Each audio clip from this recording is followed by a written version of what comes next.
This day in sports history. This episode is brought to you by the Sterling Soap Company. How often do you think about your soap? Well, if you answered, not much, maybe you should. You see, a lot of what passes for soap in stores is technically not soap, according to the FDA's definition.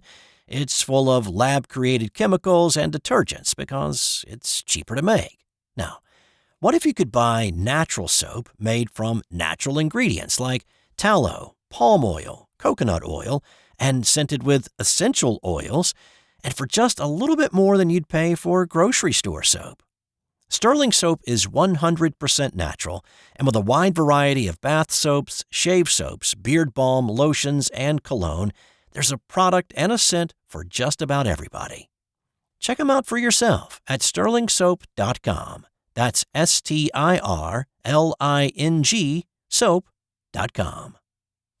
It's February 12th, and on this day in 1940, a golf match damaged the relationship between two longtime friends.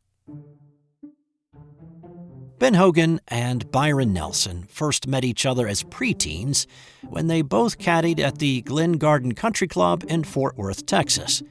They became friends, and when they both started playing golf, they became rivals, and that carried on throughout their pro careers. They first faced off against each other in 1927 in the annual caddy tournament at Glen Garden. Just as he would do many times in his career, Nelson hit a clutch putt to send the match to extra holes, and he sank another one to win it. When they were both struggling pros, they traveled to tournaments together, sharing costs whenever they could. Now here in 1940, the two golfers were locked in a Monday 18-hole playoff at the Texas Open. And just like that first caddy tournament 13 years earlier, Nelson had rallied from a seemingly insurmountable deficit to shoot 67 on Sunday and tie Hogan at 13 under. Now, in order for this story to really make sense, you need to know that Hogan was still looking for his first professional win. And at this point in his career, the frustration was mounting. The incident that truly led to the wedge being jammed in their relationship began the day before. After Sunday's round, the two drove to San Antonio to do a radio interview together on a local radio station. Byron was the Southern gentleman during the interview with praise for Ben and his golf game. He was sure that Ben would break through for his first win soon.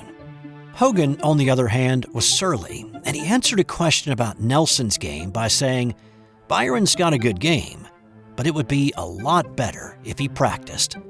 He's too lazy to practice." After that comment, the air in the room grew icy. This coming from a guy who'd yet to win, talking about a guy that was beating everybody week to week. The frostiness continued between the two once they left the station.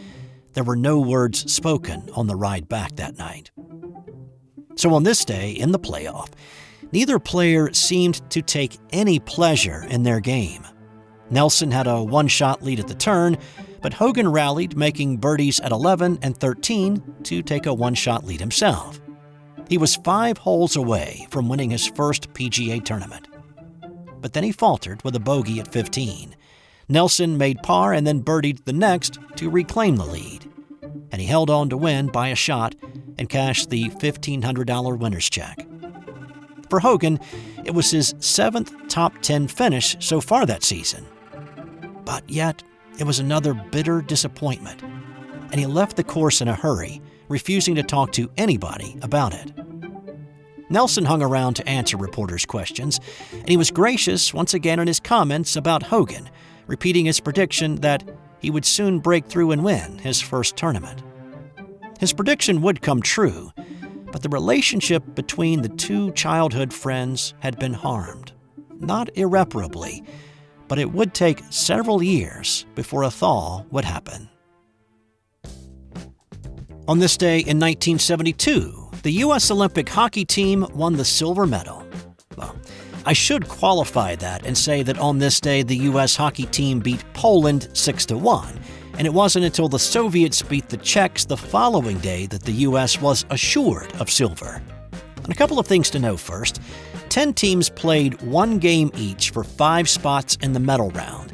The Americans beat Switzerland to advance to the round-robin tournament. Now, each team in the winner's bracket played every other team, and the teams with the best records won the medals. There was not a gold medal and a bronze medal game like today. Second, Canada did not send a team to the '72 Olympics in protest of the International Hockey Federation's ruling on not allowing professional players. The Canadians' best all played in the NHL. The Soviets and the Czechs were in essence professionals by every definition, except they didn't call them pros. So the Americans beat Czechoslovakia, Finland, and Poland and lost to the Soviets and Sweden to finish 3-2 in the round robin.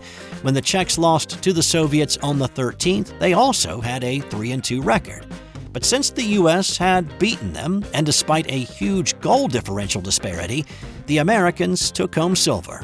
Similar to the Miracle on Ice in 1980, the U.S. had the youngest team in the tournament with an average age of just 23. Their 5-1 takedown of Czechoslovakia earlier in the tournament was similarly miraculous to the Miracle on Ice win over the Soviets in 1980, but is largely forgotten.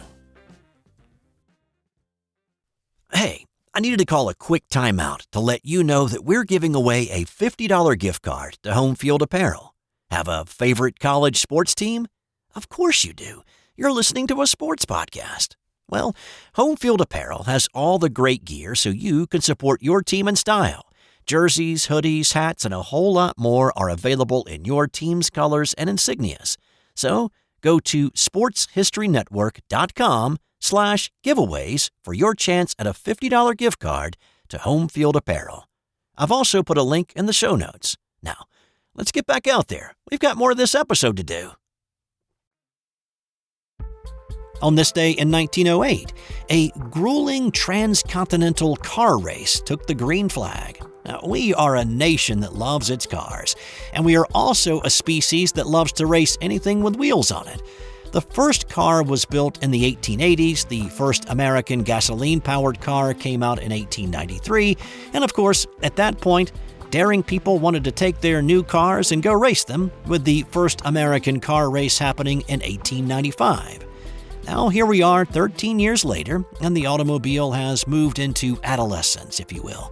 Horsepower had increased. Henry Ford's Model T would be introduced in 1908. General Motors would get its start. More and more cars were being produced. Now, one thing that was lacking were actual roads to drive these new machines on. They were coming, turning bike paths into wider versions to drive these new four-wheeled beasts on. However, despite this lack of roads and infrastructure, that did not stop 17 men forming 6 teams to line up at the start line in New York's Times Square on this day, with the finish line in Paris, France. Now, let that swirl around your brain a little bit. How were they planning on crossing a sea or an ocean? Well, the race organizers specifically wanted to start the event in winter in the hopes that there would be ice thick enough to allow cars to cross the Bering Sea from Alaska, which obviously was not a state yet, over to Russia, which was not overly keen on the idea of allowing foreigners in. There were 6 cars representing entries from 4 countries. 3 were from France, 1 from Germany, an Italian entry, and an American entry.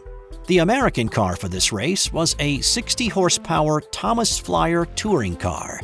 It had a capacity for 125 gallons of gas. With the lack of roads, there was also the lack of a lot of infrastructure in place, like gasoline stations to fill up the tanks, and so the cars had been modified to take on as much fuel at one time as feasible. The race started at 11:15, and the transcontinental journey began. Now, look, even if you did something of this nature today, you would run into some problems. But here in 1908, with all the challenges facing these drivers and mechanics, problems were plentiful. There was a foot of snow in Hudson, New York that bogged down these vehicles not too far from the start. They got bogged down again in Seneca Falls at the Montezuma Swamp, with teams of horses needing to be brought in to pull cars out of the muck. At the start, there was a spirit of helping each other out. But that spirit soon dissolved, and it was every team for itself. The schedule was grueling. Teams would start driving at 5 in the morning, go until 8 that night.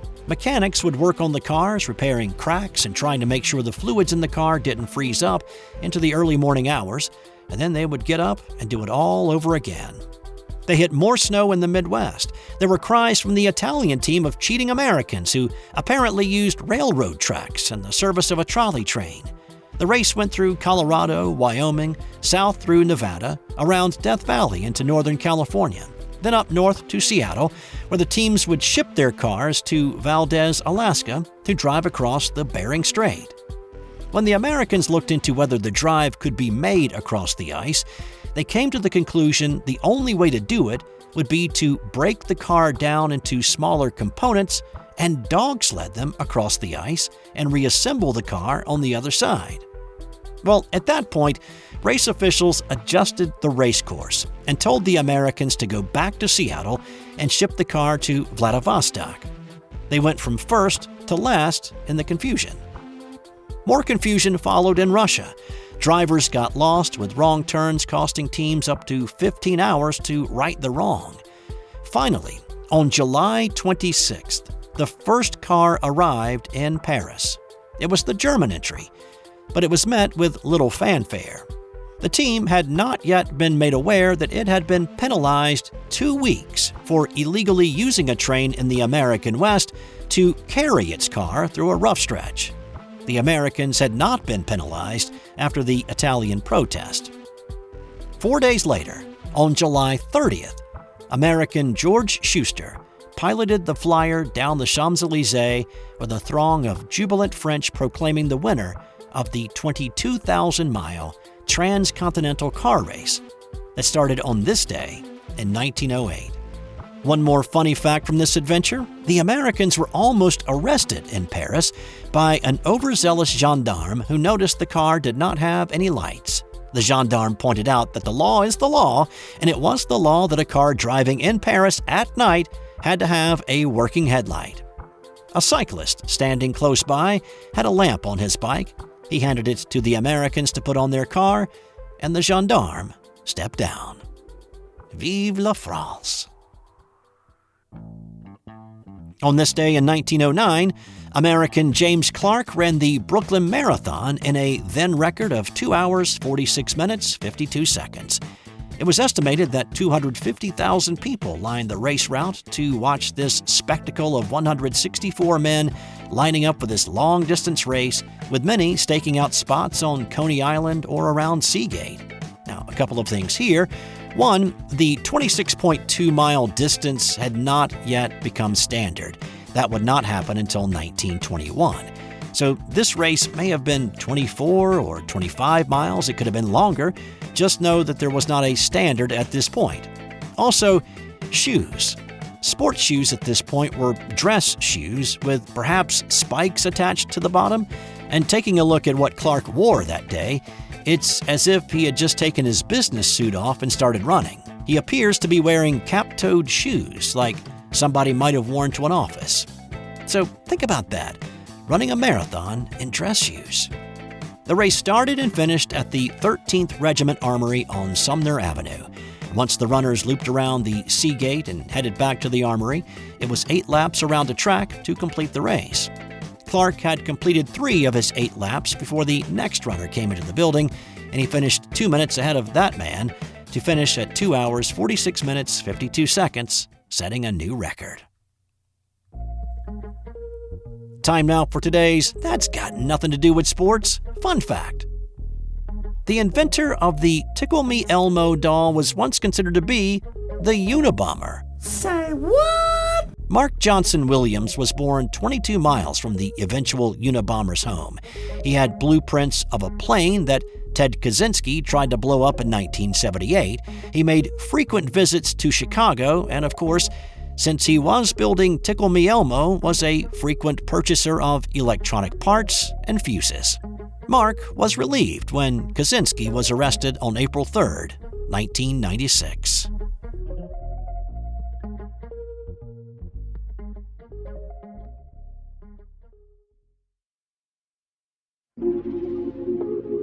This has been an original Thrive Suite production.